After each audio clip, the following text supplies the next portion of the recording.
ಹೇಳ್ದೆ ಮಾವ. ಚಿಕ್ಕಪ್ಪ, ನಮ್ಗೆ ದೊಡ್ಡಪ್ಪನ ಮೇಲೆ ಎಷ್ಟು ಗೌರವ ಇದೆಯೋ ನಿಮ್ಮೇಲೂ ಕೂಡ ಅಷ್ಟೇ ಗೌರವ ಇದೆ ಚಿಕ್ಕಪ್ಪ. ಅವ್ರ ಮಾತುಗಳನ್ನ ನಂಬೇಡಿ ನೀವು. ಇನ್ ಸಾಕು, ನಿಲ್ಸಿ. ಗದ್ದೆಯಲ್ಲಿ ಕೆಲಸ ಮಾಡೋಣ, ನಾನಂದ್ರೆ ಲೆಕ್ಕನೇ ಇಲ್ಲ ಅಲ್ವಾ? ಹಾಗಂತ ನನ್ನ ಫೋಟೋಗೆ ಹಾರ ಹಾಕ್ತೀರಾ? ಅಷ್ಟಕ್ಕೂ ಹಾರ ಹಾಕಿದ್ದು ನಾವಲ್ಲ ಶಿವರಾಜು. ಹಾಕಿಲ್ಲ ಅಂತಿದ್ದೀರಾ ಅಷ್ಟೇ. ಯಾರಾದ್ರೂ ಹೋಗಿ ಆ ಹಾರ ತೆಗೆದ್ರ?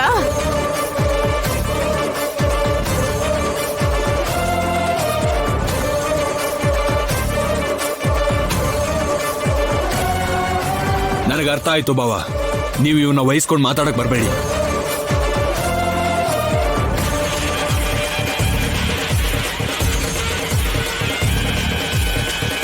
ಲೇಯ್, ನಮ್ಮ ಅಣ್ಣನ ಮಾತನ್ನ ನಾನು ಯಾವತ್ತೂ ಮೀರಿದವನಲ್ಲ. ಆದ್ರೆ ನೀನು ಅವ್ರ ಪ್ರತಿ ಮಾತನ್ನು ದಾಟ್ಕೊಂಡೇ ಬಂದಿದ್ಯಾ. ಮದುವೆ ವಿಷಯದಲ್ಲೂ ಹಾಗೆ ಮಾಡ್ದೆ, ಕೆಲಸದ ವಿಷಯದಲ್ಲೂ ಹಾಗೆ ಮಾಡ್ದೆ.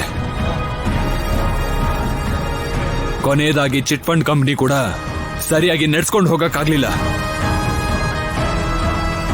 ಅವ್ರ ಮರ್ಯಾದೆನ ಮಣ್ಣಲ್ಲಿ ಹಾಕಿ ಗೌರವನ ಹಾಳು ಮಾಡಿರೋದು ನೀನು ಕಣೋ.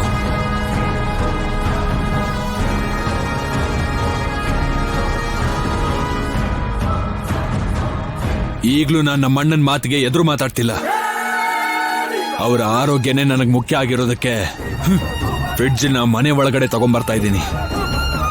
ಒಂದು ವೇಳೆ ಅಣ್ಣನಿಗೆ ಇಷ್ಟ ಆಗಿಲ್ಲ ಅಂದ್ರೆ ಅವರೇ ಹೇಳ್ತಾರೆ, ನೀನ್ ಯಾವನು ಹೇಳೋದಕ್ಕೆ?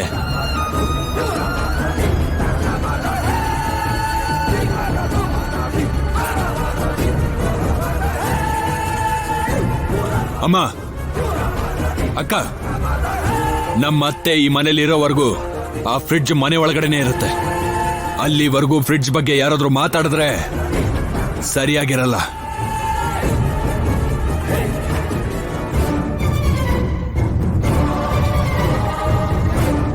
ಬಾವಾ, ಬನ್ನಿ. ಅದ್ ಹಂಗಲ್ಲ ಶಿವರಾಜು, ನಾನು ಹೇಳೋ ಸ್ವಲ್ಪ ನೀನ್ ಬನ್ನಿ ಅಂತ ಹೇಳ್ತಿಲ್ವಾ? ಬನ್ನಿ.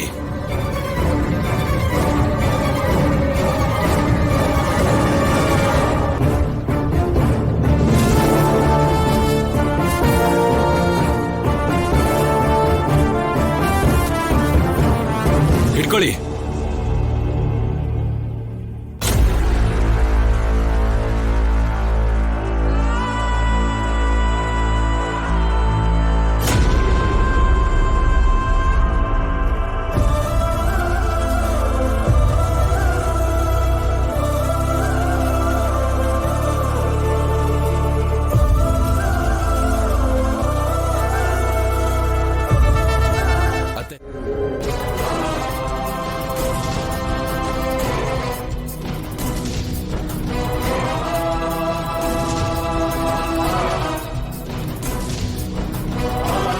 ಪೊಲೀಸರಿಗೆ ಕಳ್ಳರು ಸಿಕ್ದಾಗ ಆಗುತ್ತಲ್ಲ ಹೆಮ್ಮೆ, ಆತರ ನಿನ್ ಮುಖದಲ್ಲಿ ಕಾಣಿಸ್ತಿದೆ. ಇವತ್ ನಿಮ್ಮ ಅಮ್ಮನ ಕೈಯಲ್ಲಿ ಅವಳು ಕಪಾಲಕ್ಕೆ ಹೊಡಿಸ್ಲಿಲ್ಲ ಅಂದ್ರೆ ಕೇಳು.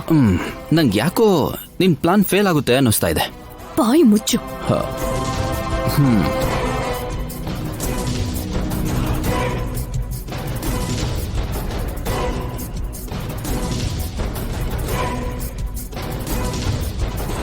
ನಿಂತ್ಕೋ.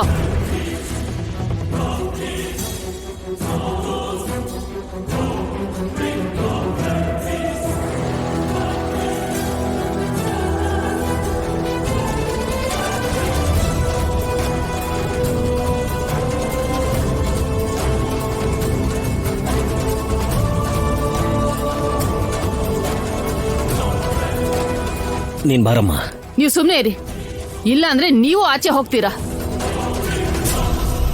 ಏನಾಯ್ತಮ್ಮ? ನೀನಲ್ಲ, ಇವಳು ಮಾತಾಡ್ಬೇಕು. ದುಡ್ಡನ್ನ ಎಲ್ಲಿಂದ ತಂದೆ ಅಂತ ಕೇಳಿದಕ್ಕೆ ನನಗೆ ಹೊಡೆದೆ ಅಲ್ವಾ? ಅದೇ ಪ್ರಶ್ನೆನ ಈಗ ನಿಮ್ ಅತ್ತೆ ಕೇಳ್ತಿದ್ದಾರೆ. ಏನ್ ಹೇಳ್ತೀಯೋ ಹೇಳು, ನಾನು ಕೇಳಿಸ್ಕೊತೀನಿ. ಅಮ್ಮ, ಏನೇ ಇದ್ರು ಮನೇಲಿ ಕೂತ್ ಮಾತಾಡೋಣ. ರಾಜಿ, ನೀನ್ ಒಳಗಡೆ ಬಾ. ನೀನ್ ಸುಮ್ನೆ ಇರೋ. ನನ್ ಪ್ರಶ್ನೆಗೆ ಉತ್ತರ ಸಿಗೋವರೆಗೂ ಇವಳು ಮನೆ ಒಳಗ್ ಬರೋ ಹಾಗಿಲ್ಲ. ಮಾಡೋದನ್ನೆಲ್ಲ ಮಾಡಿ ಹೇಗ್ ನೋಡ್ತಾ ಇದ್ದಾಳ ನೋಡು. ಅಮ್ಮ, ಏನ್ ಮಾಡಿದ್ಲು? ನಮ್ಮೆಲ್ರಿಗೂ ಮೋಸ ಮಾಡಿದಾಳೆ ಕಣೋ.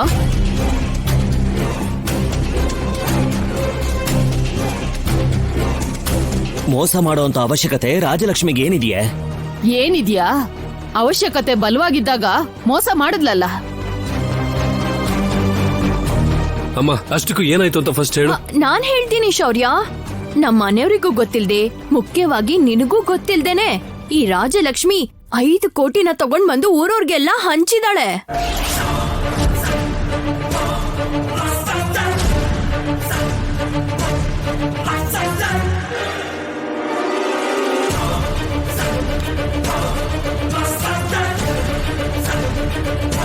ಐದು ಕೋಟಿನ? ಹೌದು, ನಿಮ್ಮಪ್ಪ ನಿಮ್ ಮಾವನ್ ಕೈಲಿ ಚಿಟ್ ಫಂಡ್ ಕಂಪ್ನಿನ ಓಪನ್ ಮಾಡ್ಸಿದ್ರು. ಅವ್ರ ದುಡ್ಡೆಲ್ಲ ವಸೂಲಿ ಮಾಡಿ ಕೈ ಎತ್ಬಿಟ್ರು. ಅವರೆಲ್ಲ ಬಂದು ಮನೆ ಬಾಗ್ಲಲ್ಲಿ ಕೇಳಿದ್ರೆ ಅದಕ್ಕೆ ಉತ್ತರ ಕೊಡ್ಬೇಕಾಗಿರೋದು ಯಾರು? ನಿಮ್ ಮಾವ ಅಲ್ವಾ? ಅಷ್ಟು ದುಡ್ಡನ್ನ ನೀನ್ ಯಾಕೆ ಕಟ್ಟದೆ? ಅದೇ 100,000 ಕೋಟಿ ರೂಪಾಯಿ